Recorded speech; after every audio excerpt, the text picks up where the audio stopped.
रोजचं काय वेगवेगळं जेवण करायचं ना समजतच नाही. त्याच्यातून मॅडम चमचा असतं, मम्मी हे नको खायला, मम्मी ते नको खायला. मम्मी मम्मी काय झालं का तुला ओरडायला? अजून काय ऑर्डर द्यायची आहे का मॅडम? इथे बोलकर नाहीच तुमची सगळी कामं करायला. काय ग मम्मी, नुसती 24 तास माझ्यावर ओरडतच असते. एवढं रागवत जाऊ नकोस हा. तुला माहितीये माझी एक मैत्रीण डिप्रेशन मध्ये गेली. घे बघ, लोक कुठे कुठे जात आहेत. काही लोक चंद्रावर गेले, तुझी मैत्रीण डिप्रेशनला गेली. तू कुठे जाऊ नको, तू फक्त दिवसभर बेडवर बस आणि रील बघत राहा. अगं मम्मी काय बोलतेस? बरं मला सांग, डिप्रेशन मध्ये जायला किती खर्च लागेल ग? 1-2 लाख तरी लागतील ना? तेवढे माझ्याकडे आहेत.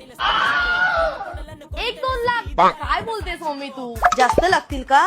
जास्त लागले ना तर मी बँकेकडून लोन घेते, पण तू काही करून डिप्रेशनला जा. अगं मम्मी तुला समजत नाहीये ग. अगं, तू काय मला समजवतेस? तुझ्या मैत्रिणी चांगला अभ्यास करून डिप्रेशनला गेल्या आणि त्याने असा तुला रिझन आण लावून ठेवली नाही, म्हणजे तू अभ्यासात मागे राहणार आणि मग कधी डिप्रेशनला तू जाणार नाही. तसं नाहीये काय, मी पण अभ्यास करते. मग तुला का नाही जाता आलं डिप्रेशनला? ये भगवान क्या जुलूम है. बरं मला सांग, ओळखीने काय होईल का ग? तुझ्या पप्पांची आणि मामांची ना वरती मंत्र्यांपर्यंत ओळख आहे, मग त्यांची तुला डिप्रेशनला जायला मदत होईल. पण काही करून तू डिप्रेशनला मात्र जा. अगं मम्मी सोड, तू सोड, जा तू जा, जाऊन जेवणच कर. इथे फक्त डोकं नको खाऊस. मी डोकं खाते का तुझं? येऊ दे तुझ्या पप्पांना घरी, त्यांनाच सांगते तू फक्त डिप्रेशनला जाऊ नको. बरोबर करते मी तुला. गेली, मी पण गेले आता डिप्रेशन मध्ये.